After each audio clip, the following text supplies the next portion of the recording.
Welcome inside episode 507 of the Locked On Senators podcast. I'm Ross Levitan on the outskirts of enemy territory in Winnipeg, Manitoba, alongside Brandon Piller up in the Blue Mountains on a Sens game day. Ottawa continues their current 5-game road trip with another stop in the Sunshine State.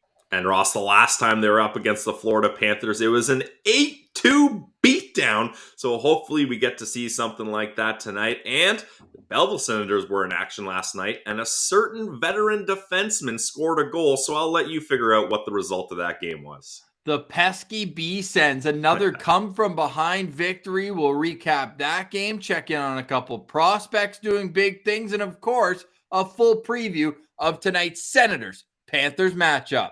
This is the Locked On Senators podcast, your team every day. Locked On Senators, your daily podcast on the Ottawa Senators.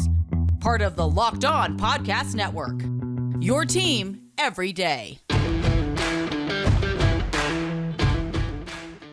Thank you for making Locked On Senators your first listen on this Thursday, March 3rd in Pilsy. 18 days to the trade deadline, and I'm starting to get nervous that Nick Paul remains unsigned. Ross, the panic button has been pulled out of the drawer and is sitting on the desk now. It's right here. Yeah, we're not hovering above it. We're not getting ready to press it, but it's out there and we're looking at it because 18 days is not very far away here. And yeah, Nick Paul, this is someone that I haven't seen too many fans saying they would rather trade him rather than re-sign him. I think a lot of people are in unison here, which is rare in Sens land that everybody agrees. But it would just make so much more sense to keep Nick Paul and have him be a part of this core and have him be a good bottom six forward when this team is contending rather than get a piece, maybe a draft pick, maybe a prospect, but somebody that won't help you till a couple years down the road. And then you're sitting there saying, how do we replace Nick Paul now? Yes, exactly. Can we agree, though, that it's better to move him than keep him if he doesn't have a new contract by March 21st? Yeah, I would agree because he's an unrestricted free agent, right? If he was still an RFA, then you hold on to him and you try to make things work in the summer. But a guy like Nick Paul in the free market could have a lot of options, and there's a lot of teams that would have probably no problem giving him a signing bonus if that was a kind of tipping point to get him to join them. Whereas the Senators, they don't have that kind of leverage, as we know. So I think really they need to make a decision soon, and it's pretty terrible that they haven't already. They should have already signed him, or they should have been at the mind frame, hey, it's not going to work. Let's get aggressive in moving him. Well, we don't know behind the scenes. What we have heard, though, from David Pagnotta with the fourth period NHL insider there, saying that conversations have been ongoing between the Senators and Nick Paul, but talks haven't progressed so far. He's voiced his desire to stay if they can work out a deal. Still time, but something to keep an eye on ahead of the trade deadline. So a few conversations that goes hand in hand with Frank Saravalli reporting that Ottawa has offered him as much as $6 million over 3 years, an annual average of $2 million. Now we've had the conversation that 2.75 would pretty much be ideal on an AAV if we're looking at the high end. But what if he's looking for a Zach Smith contract? Zach Smith signed for $3.25 million. Would that be something where if you're the Senators, you would break on that? It's not like it's going to, put you that close to the cap. Now, Pierre Dorian's company line is that we have to save money for when Jake Sanderson and Tim Stützle and Josh Norris. And fair enough, they are going to have to pay more guys than just Brady, Shabbat, and Tkachuk, the guys who are signed long-term right now. But is it worth going above budget for a guy like Nick Paul is, I guess, a way to sum up that question. Yeah, no, and that's fair. I think if it was a player of Nick Paul's skill set that you had just brought in on free agency or something, no.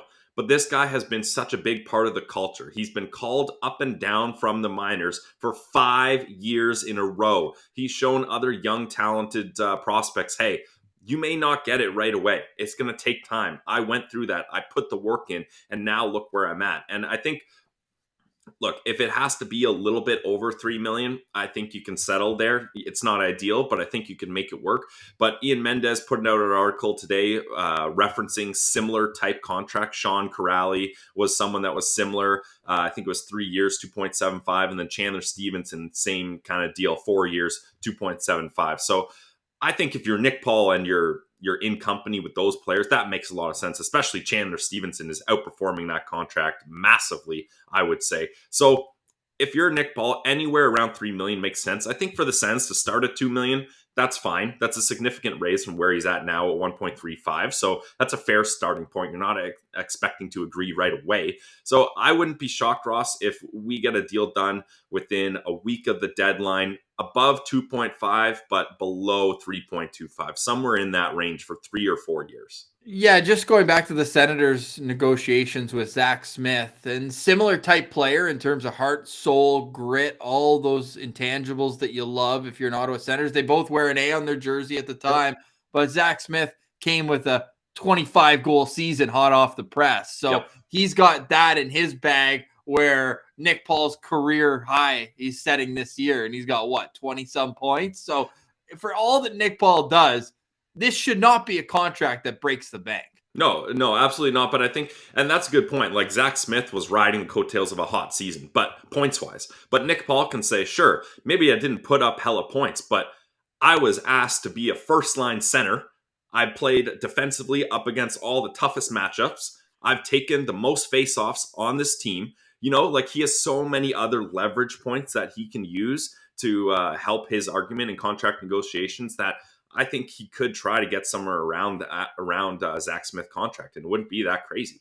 Yeah, the fourth year I think is a little bit much. We saw Zach Smith didn't even make it to his fourth year. Now, albeit Smitty, I think, was 1 year older when he signed the contract, but Nick Paul right now is 26 years old. So you don't have to worry about, over signing a guy to too much term where their body breaks down before it happens. But you see comparisons, and I like the guys that you brought up, and to me, that's got to be the high end. Now, maybe there's a little extra bonus for having to have played in Binghamton back in the day. The only guy left in the organization. That's a lie. Actually, Colin White played one game in Binghamton as well. So those two guys, the only remaining bingo players. So I think that when you look at keeping core guys like that, it just goes so far. Sens fans should know that better than anybody with Chris Neil, like a guy who, those types of players move around, but when you can keep a guy like that in one place for his whole career, it just makes it that much more special. We know what the community means to Nick Paul. He's got the charity initiative Points by Paul.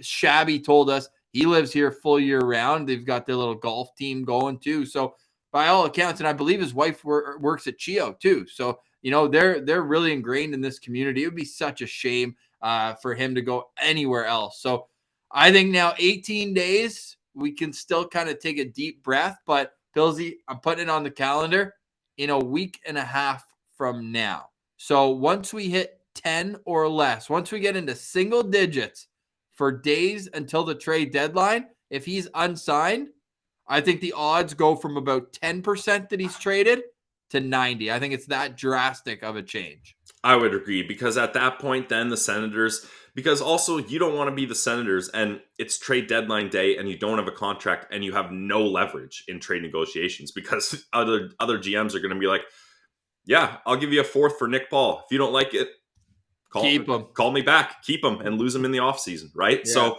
and I'm not saying that that's just a hypothetical example, right? So I think the Senators, it's crunch time right now. And I think it would just do wonders for Nick Paul. Like he talked about in that article that the contract has been looming over him, because this is a big deal for him. Like, sure, his last contract was his first NHL contract.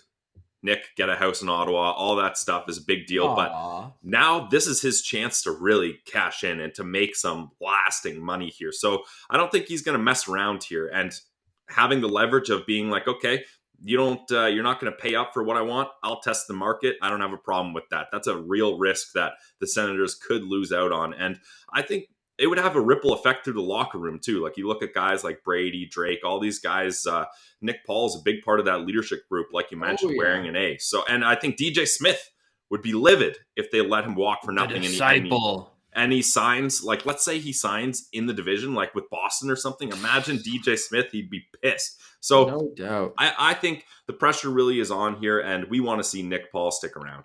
From Nick Paul's perspective, though, and I'm doing a project with the Jets right now. I was talking to Dylan DeMello's agent yesterday, and he was telling me, because he foregoed free agency to re-sign in Winnipeg. Yep.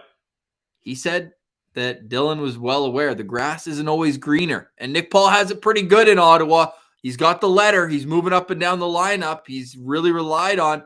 It's not always greener. He could sign somewhere and get buried on the third or fourth line and just stay there and not get the amount of special teams he's getting and not have the role in the locker room and be a veteran voice. So I think there is a lot of benefit for Nick Paul to stay in Ottawa as well. We've talked a lot about the other way, about how important it is for Ottawa to keep him, but don't discount what role he's carved out on this team. And he's not going to get that same role everywhere else. Other teams have their own guys who they've developed. And then you come in as the outsider and things can change. So I think it's important for both sides to get this done. And I really hope they can. And we'll keep following this closely. You got any final thoughts on that, Pilsy? Or should we move on to Belleville? And then we've got a Senators game day today too. Yeah, just to wrap it up, I think that's a great point, Ross. And I think it's plan A for Nick Paul to stay in Ottawa. Like, I don't think he has plan B and C even ready in his mind. I think he's so focused. He wants his agent to get it done. He's talked about how he loves it here. He lives here year round, like you mentioned. His wife is a big part of the community. So I really think that if push came to shove, Nick Paul might be willing to budge a little if he's got to cut down on his salary more than he would like, because this is a great fit for him, and I think he likes being here. I wonder what the odds are of Nick Paul staying or going by the trade deadline. And when I need to get a little action on odds, I always go to BetOnline.net, the number one sports book of the Locked On Podcast Network. And for great reason, because our friends at BetOnline.net have everything you need when it comes to online wagering, from the latest odds, totals, player performance props, to where the next fired coach is going to land. BetOnline.net is the number one spot for all your betting needs. BetOnline is also the spot to go for all your sports scores, podcasts, and news this season. So head to the website today or use your mobile device to learn more about the trends and action. It's BetOnline.net, where the game starts. All right, Pilsy. So the comeback kids are down in the AHL. The pesky B-Sens, should we say. Another victory, another come-from-behind victory, and this time it's Rourke Chartier leading them to a 3-2 win in Hartford. Yeah, Ross, I'm a big fan of Rourke Chartier's game. I mean, both of his goals in this game were absolute beauties. The first one was a breakaway goal where he goes shelf, and then the OT winner was an incredible goal where he uses his speed to get around a defender. They were in the O-zone. Wilkie just drops the puck for him there right at the blue line. He picks it up in stride and goes long, wide around the defender, and then goes top shelf on the goalie on a far side angle. So I really think Rourke Chartier is one of those guys that, sure, he's not someone that's in the Senators' long-term plans or an NHL prospect, but he's someone that can really help this team win some games, and he does it last night with 2 goals. Not the only veteran who got on the board, as another vet had 2 points as well. Can you take a wild guess who? Well, the Belleville Senators won that game, Ross. So a Belleville win always coincides with the Michael Del Zotto goal. So that's an easy one on the bingo card. And it wasn't just a goal. He also got an assist. So Michael Del Zotto continues to thrive down in Belleville. 4th in the AHL in points per game is Michael Del Zotto, among defensemen who have played at least 20. Among defensemen who have played at least 10, because if you go to 20, he's number one, as he has 21 points in 20 games. But I think what's even more impressive is 9 goals. Pilsy, he just tied Jordan Murray's franchise record for most goals in a season by a defenseman. Jordan Murray played like 65 games that year, and Del Zotto's at 20. Yeah. Ridiculous. It's insane what he's been able to do, and he's been a big part of that D-core and helping some of the younger guys like Lassie, JBD. They don't have to have so much responsibility, and they can work on their game a little more, because Del Zotto, hey, say what you want, but he also put up points in the NHL too, Ross, right? 6 points in 10 games. So, yep. And he's still, he's still the only NHL defenseman with the power play point, and he hasn't played on the team in months. So it can't be understated what he's doing down in Belleville. And if you're Michael Del Zotto, you're hoping that this is just elevating your trade stock, and that because from what it sounds like from Ian Mendes' chat with him is he has his sights fully on being traded to another NHL team this season. So, I mean, he's doing himself some favors there, and hopefully the Sens won't have to retain too much salary if a team really sees some offensive upside with him as a depth defenseman. You do have to give him credit for putting his head down and getting to work in Belleville and not pouting and going out there and just producing. That's all he's been doing. And a goal and an assist last night. Belleville wins 3-2 in overtime. And man, Brooke Chartier, another guy just on a one-way AHL deal, just like Jake Lucchini. He had 8 shots on goal last night, Pilsy. 8 of the Belleville Sens' 25 shots came off his stick. So maybe you just get your odds up a little bit because he had 2 goals on those 8 shots. Now, in goal, Philip Gustafsson, great start from him. 27 saves on 29 shots. What did you think of his play?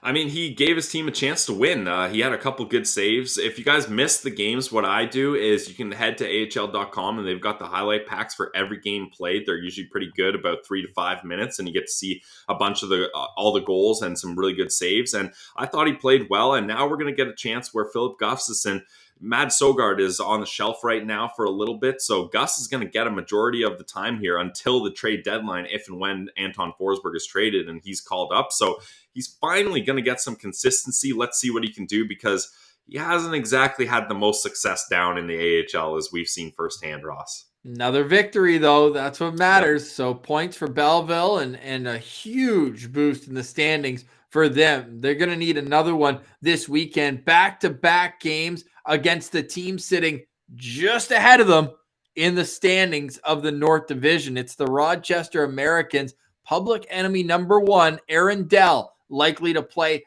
for them this weekend. And whoa, coming across the wire right now, Scott Sabrin reassigned to Belleville. Do you think that's just a coincidence, or do you think not?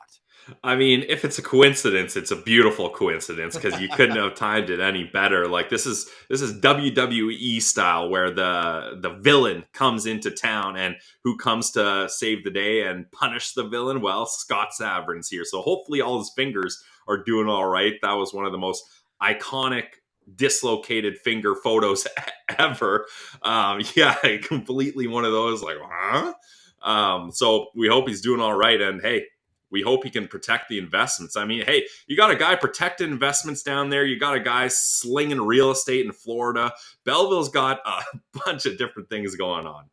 Yes, they do. The beatdown in Belleville. Could we see that this weekend? The Rochester Americans are there both Friday and Saturday, but the most important thing is points on the line right now. As I mentioned, they're so close, yet so far, because right now Rochester sits 9 points up on Belleville, but they've also played 6 more games. So if you're going by points percentage, which is what the AHL is doing this year, It's a lot closer than that. Belleville with 7 wins in their last 10 games, Pilsy. So need some more stick taps and credit for them. I'm going to be on the broadcast next weekend in both games in Manitoba, Friday and Saturday with David Foote. How many mentions should I try to get in of Locked On Senators? And also tweet us at Sen Central.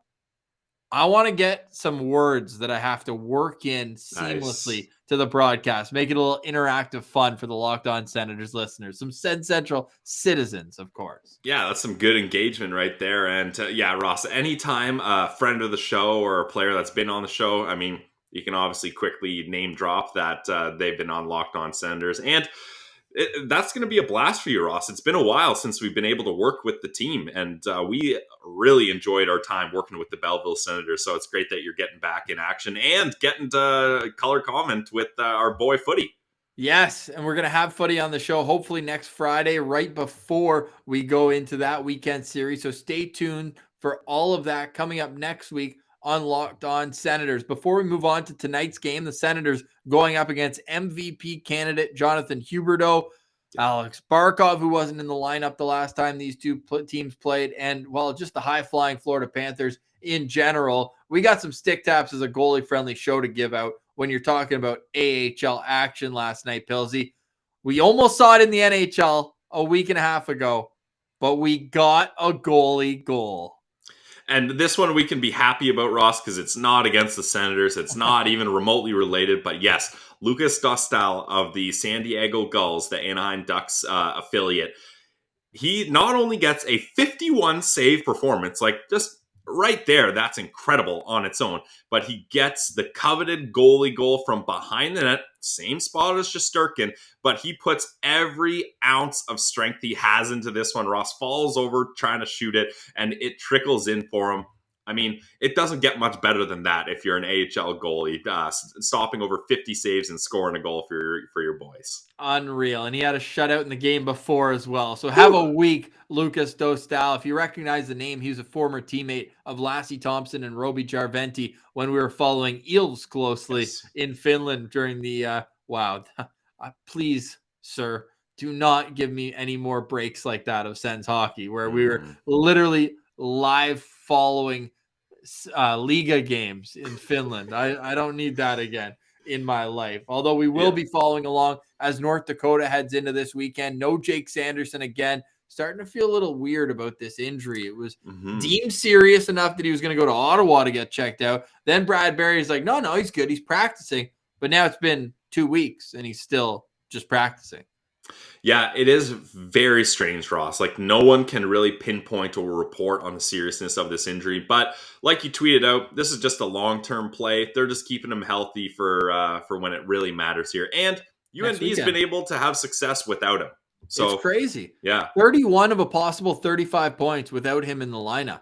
Like, wild. I mean, that speaks to Tyler Clevin, who's the guy who jumps up onto that top pair when Jake Sanderson's out of the lineup. So the K-Train doing big things, leading the team in plus minus, leading the team in penalty minutes, but he's also got a few big goals this year as well. So looking forward to seeing the K-Train develop. We'll follow that along. They're playing against Johnny Jen and Iconic this weekend in Omaha, and they just need 1 point in the 2 games to clinch the Penrose Cup. That would be their conference championship and would mean that they've got many more home games to come at the Ralph later this season. So we'll be keeping track of all that. We also have a quick note on Tyler Boucher, Pilsy, who in his last game showed that he is certainly ready to contribute at the OHL level. Yeah, he's looking much more comfortable at the OHL level. I mean, anytime this guy steps on the ice, your eyes are just glued to him because he's all over. He's making hits. He's forechecking. He's back-checking. And what always amazes me about seeing Boucher in the short sample size in the OHL is his ability to get open and to just sneak behind defensemen and be open for just that split second in the slot and get off a good shot like he did on that goal. So Tyler Boucher's season is upon us, and I'm very jealous of the people living in Ottawa now. No restrictions. You can go to Sens games. You can catch the top prospect in Tyler Boucher, also in Ottawa. So it's a great time to be a Sens fan in Ottawa. And it's a great time for coverage to be a Sens fan in Ottawa because after each and every Ottawa Senators game, the boys get into the postcast where you can join us live on our YouTube channel. So make sure you are subscribed there so you can catch us about 10 to 15 minutes after every Ottawa Senators game this season. Still a winning record since we started the postcast on December 1st, but just barely as the Senators only have 1 win in their last 5 games. So hopefully we're talking about another victory tonight because they are certainly, I think this is maybe my hottest take of all time. They're a lot more fun to do after a Senators victory. Yeah, absolutely. I mean, the vibes in the postcast, it's night and day when it's a win and a loss. Although, hey, even if it's a loss, we still chalk it up. We still have some laughs. Before they play that game, we got to preview it. So let's get to that coming up on today's edition of Locked On Senators. All right, Pilsy. So the Ottawa Senators are taking on the Florida Panthers today, which is going to be a real tough game. But we also have seen the Senators do well against Florida before. So what are you expecting from tonight's game? Well, Ross, that game up against Florida, you have to put an asterisk there because there was no Barkov in the Florida lineup, and he makes such a difference on this team. I mean, he's one of the most dominant players in the league. I got to go with the hot take here, Ross. We probably won't see an 8-2 beatdown from the Sens on the Florida Panthers this time around. Well, let's take a look. Here's how the Florida Panthers are lining up tonight. Alex Barkov between Carter Verhaeghe and Mason Marchment. Not maybe a whole lot of name cachet on that top line, Pilsy, but holy smokes, look at the scoring, and they jump off the page. The second line, Sam Bennett between Jonathan Huberdeau and old friend, sends abroad, Anthony Duclair. The third line, Anton Lundell between Frankie Vetrano and Sam Reinhart. And the fourth line, Lostralainen. Wow, sorry about that. I butchered it. Ryan Lomberg and Patrick Hornqvist. On defense, Mackenzie Weegar and Aaron Ekblad, Gustav Forsling and Radko Gudas. And then we got Lucas Carlson and Brandon Montour. We don't know who's going to be in net. Sir, may I please have Jonas Johansson, as it's either between him or Sergei Bobrovsky. Oh my God, please, for the love of God, give us Jonas Johansson, because I was so shocked when that's the guy Florida decided to pick up when they said, okay, Spencer Knight just gave up an 8 spot on the Ottawa Senators. We need some more help here, because he's only had one start, I should specify, for the Florida Panthers, and it did not go well. So Bobrovsky's had to really take a big load of this responsibility, which, I mean, when you're making $10 million, that's fair. Like, that, you should be expected to do that. But if the Sens get Johansson tonight, smash that over, because all of Florida's games, you mentioned Florida's a really good team, Ross, but they have been struggling lately. 3-game losing streak, and all at home. Like, that barn was one of the hardest barns to play in all season,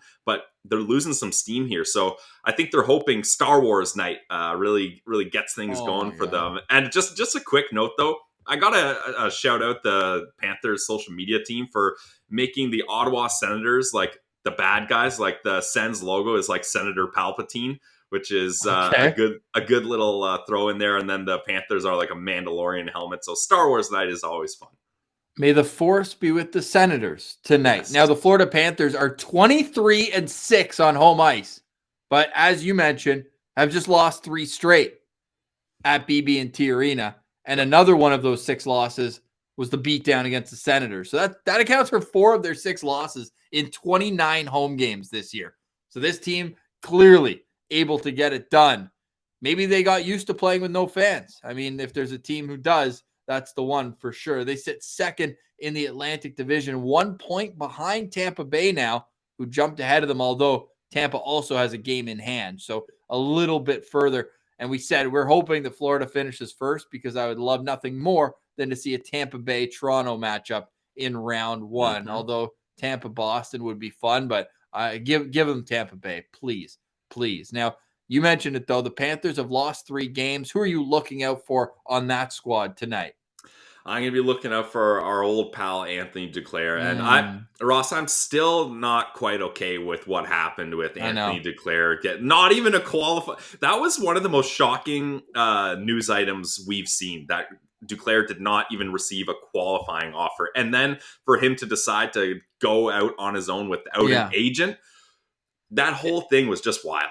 And then he didn't get signed for like 2 or 3 weeks. And then he had to settle for a 1-year deal and only making, should say only in air quotes, $50,000 more in an NHL relations to increasing your salary. That's not a huge increase. I mean, he basically just saved the agent fee, or just made the agent fee, I guess is how you could look at it. But he got himself a nice contract after. He's found a home in Florida, and 20 goals, 20 assists, 11 points on the power play, 5 points in his last 5 games, Ross. I mentioned the Panthers are struggling, but they're still scoring goals, and he's still a big part of that. And imagine what he would like if Anthony Duclair is this team's second line right winger, and you've got the depth of Batherson, Duclair, and Brown, and then Watson on the 4th line.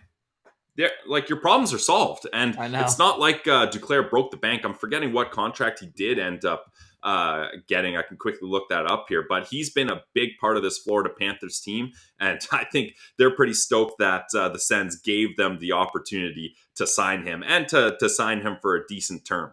Gotcha, Pilsy. 1 year, nice. $1.7 million contract signed on December 17th, so 2 months after free agency opened. Now, and what's his contract now? $3 million per season for the next 3. Wow. Certainly looks good for a guy with 20 goals and 40 points right now for the Florida Panthers, and 72 points in his last 86 games. But in fairness to the Sens, that's a tax-free state, so he wouldn't sign that deal with Ottawa, right? Dude, even if you put in an extra $250K, we're talking about giving Nick Paul that money.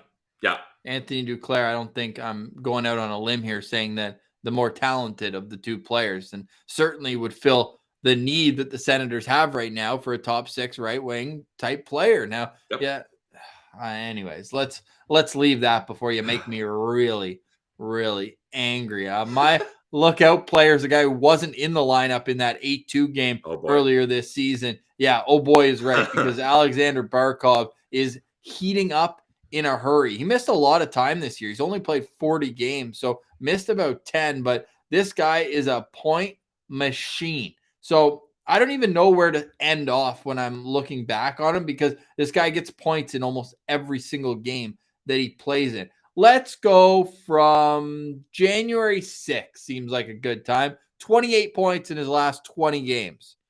And that's just par for the course when you look at it. In his last 20 games, Pilsy, he's gone without a point 5 times. So he's got points in 15 of his last 20 games. And not only that, he's impossible to move around on the ice. Like, he's huge. He's like 220 pounds, 6'3", built like a brick house. And when you look at who could go up against him tonight, I hesitate for it to be Josh Norris in his first game back. Like, that's a tough matchup for him. You'd maybe put him against Sam Bennett. Like, not like it's an easy matchup, but certainly not going to be the same physical confrontation against him.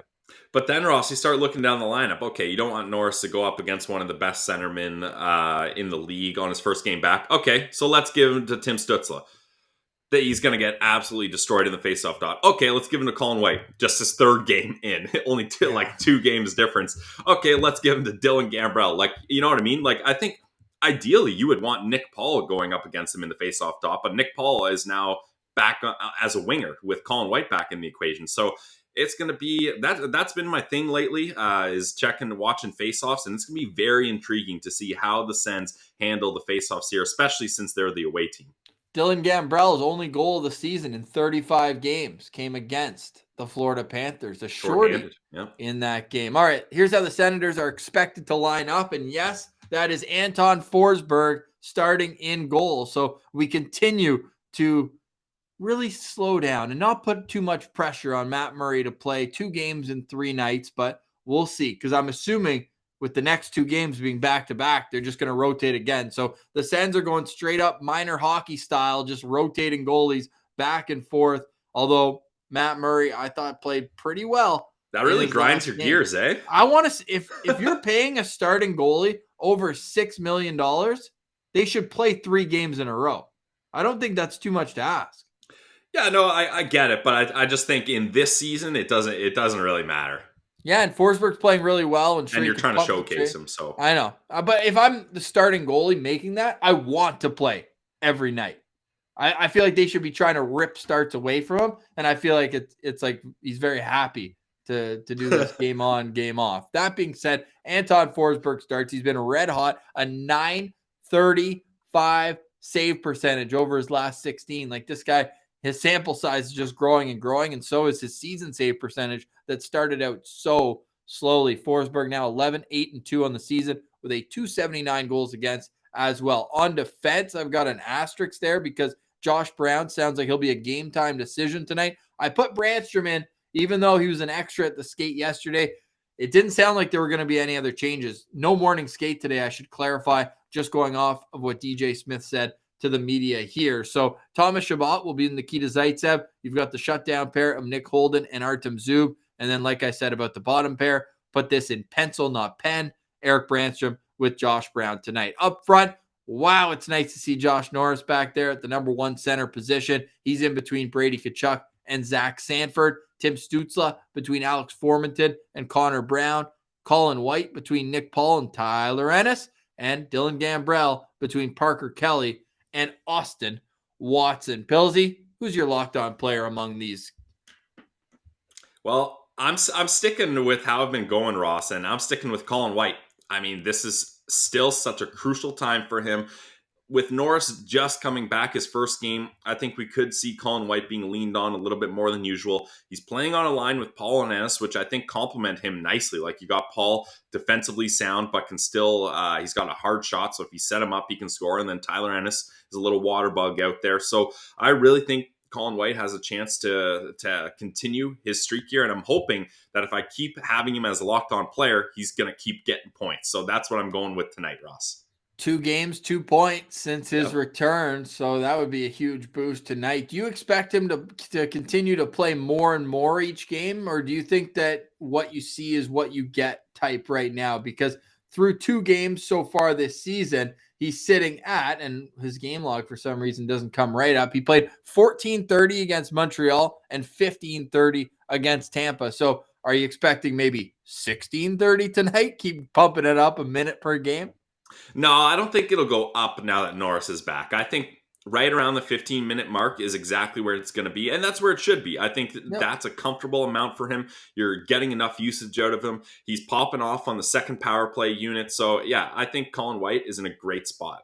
I like how you clarified second power play unit, because my locked on player, and this one is low-hanging fruit, it's got to be Josh Norris. I need to see what he's going to do, not only at even strength, but most importantly on the power play. And we keep referencing that game, Pillsy, from early December where it was the Sens beating down on the Florida Panthers. Well, Josh Norris had 2 goals in that game. And you got to think if he can get 1 tonight, the bench is going to absolutely explode for him. And it would just be a great story. And not only that, but I want to see how the power play moves, because right now, and a little inside baseball here, but you've got Tim Stützle on the left flank. And it's kind of strange because you're almost taking away an option. You're not allowing him on his one-timer side. So I know Simmer and others were like, hey, switch sides for Stützle. But I think that now that you have your shooter back, Timmy's more of a setup man at the best of times and the worst of times. So why not keep him on that strong side and allow him to work off of that wall? I think we could see a little boost in Stützle's play based on having that shooter on the other side that he hasn't had. So they're not trying to work the power play over to Norris's side. And he's the trigger man. That's option A on the power play every single time down. So I'm really excited and hopeful that this power play is going to explode now that Josh Norris is back. So he's my locked on player, and that might have been the easiest one I've ever had to pick. Yeah, I mean, I teed you up for that one for sure. And that's the thing. We hope Josh Norris gets teed up on the power play. There he is. If you're watching on YouTube, heading onto the ice in a regular jersey, you'll love to see that. So, yeah, it's great to have Josh Norris back. That just really eases this lineup. It puts everyone in spots that they're meant to be in. Now, other than Batherson on that top right wing spot, this team is looking how we would hope. I mean, Pinto still omitted here, but White kind of takes that spot as third line center, so that's fine. So we're going to start to see more and more what this team can do when they have all the guys slotted in their appropriate spots. I can't wait. What's your prediction for tonight's game? It's so dependent on who's starting for Florida, Ross, because if it's Bobrovsky, I think Florida hasn't played since Thursday, so they've had 5 days off since their last game. This 3-game home losing streak has been marinating in their head. They're going to come out, I was going to say guns a-blazing, but I'll go lightsabers a-blazing since it's Star Wars night. And I think they're really going to try to make a statement here, because imagine they lose to the Sens again at home and let this losing streak continue, and their games against the Sens are an 8-2 loss and then another loss tacked onto that.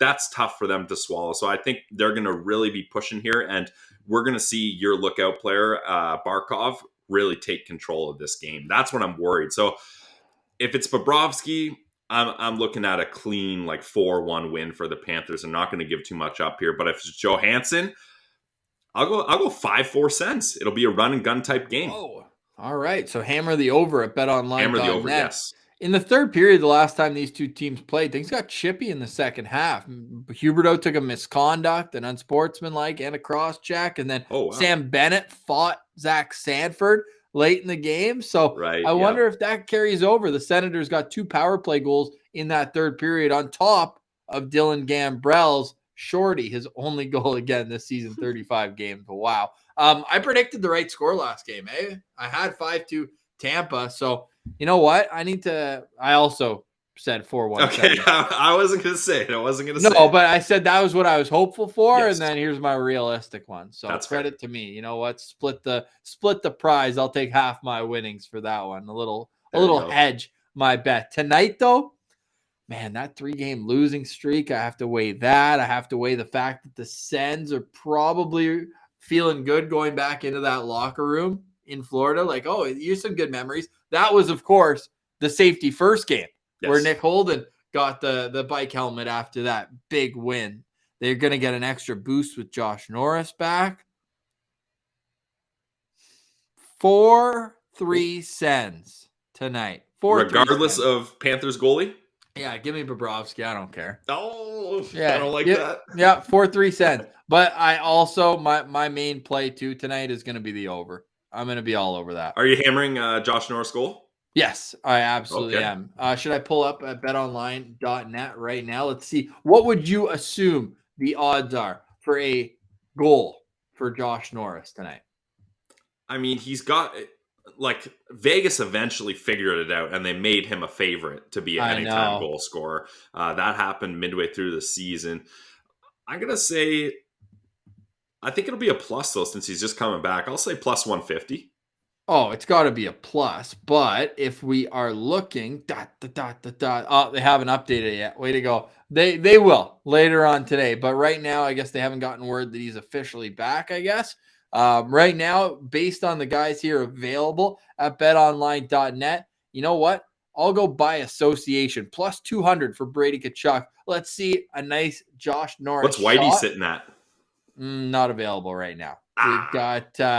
We've got Formanton at plus 350. We've got Gaudette, who's actually out of the lineup tonight at plus 400. So, you know what? We need a quick update there from our friends at betonline.net. But the over 6.5 at minus 128. I think that's worth sprinkling a little bit on. And then Senators, huge underdogs in this one. So are we riding with a little Sens money line just for fun? Plus 347, Pilsy. Like even crazier than in Tampa. I think what I might do, the play here, is I might go over parlayed with Sens reverse puck line. Yeah, it's still plus money. Yep. But that's always dangerous. Like, yeah, you know what? At that point, you may as well just go. Right. Go full out. Go full money line. So I'm going to go money line. I'm going to hit the over. Pilsy, a lot of conversation on Twitter. So I want to finish up getting back into this. Like, you don't think it's weird at all that Anton Forsberg's starting tonight? No, not really. I mean, I get what you're saying, Ross, but in a season where you're not going to make playoffs, Matt Murray is a guy that isn't known for being able to battle through like that. Now's not the time to be dying on that hill. That's all. If maybe next season or the season after and the Sens are fighting for a playoff spot and they've got to stretch up against some big teams, yeah, sure, definitely get him in there. But Matt, if Anton Forsberg is traded, Ross, Matt Murray will get his starts. I don't think you need to worry about that. He's played 2 games in the last 2 weeks, Matt Murray. When you go back to his injury, going away for the birth of his child, which obviously we respect, but don't you think he'd want to play? Like, this has been the lightest part of the Sens schedule.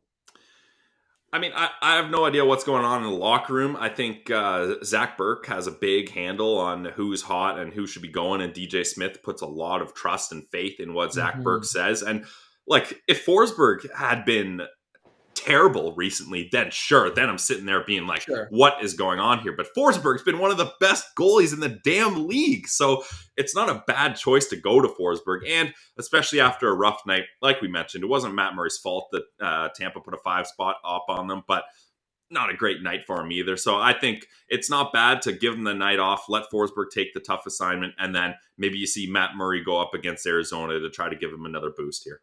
So Matt Murray does have a .915 save percentage in his last 5 starts, but he's also 0-5-0 in his last 5 starts. 3 times allowing 2 goals or less. He allowed 1 goal against Pittsburgh, 2 against Boston, and 2 against Montreal. Lost all 3 of them. So again, this is not like it's Matt Murray's fault, but if I'm a goaltender and I see that record, I want to get in as many times as possible to try to get that win that he hasn't had a win since February 7th. Pilsy, we're coming up on a month since Matt Murray's last win.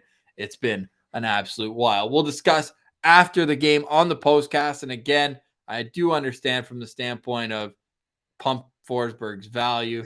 You're really down on this. This is really affecting you. I don't like it at all. It's actually bothering me for sure. Because You just look at what you're paying them, and you just expect a certain amount of games played from a starting goalie. That's kind of what it comes down to for me. But it's not their decision too. That like it's not like Zach Burke is like, all right, who wants to play? Let's see hands. Let's see hands up here, right? Right. Like it's not. I'm assuming it's not that type of situation. So I think it's okay. I get your side of the argument, but I don't think now is the time we need to dig into it. All right. Well, Anton Forsberg got the win last time they were in Yep. Florida. So can he do it again? We'll find out tonight. The puck drops just after 7 o'clock Eastern time. And then following the game, join us in the postcast. We'll have Leems Martian with us and break down what we hope is a Senators win with lots of goals, as we both got the over in our back pocket. Follow the show on Twitter as well, at Send Central, on Instagram, LockedOn.Senators. Remember, you can go back and listen to many, over 500 episodes of the show, including many of them on YouTube, where you can see our playlist. You can go listen to Send Central Citizens. You can listen to our interviews, all that great stuff and more. So thank you for making us your first listen of the day. Means a lot. Lots of great coverage coming up towards the trade deadline. We've got some interviews in the hopper. I've got my meeting with the Belleville Sens next weekend in Manitoba. That'll be a ton of fun. So stay locked on Senators. For Brandon Piller, I'm Ross Levitan. This has been the Locked On Senators podcast,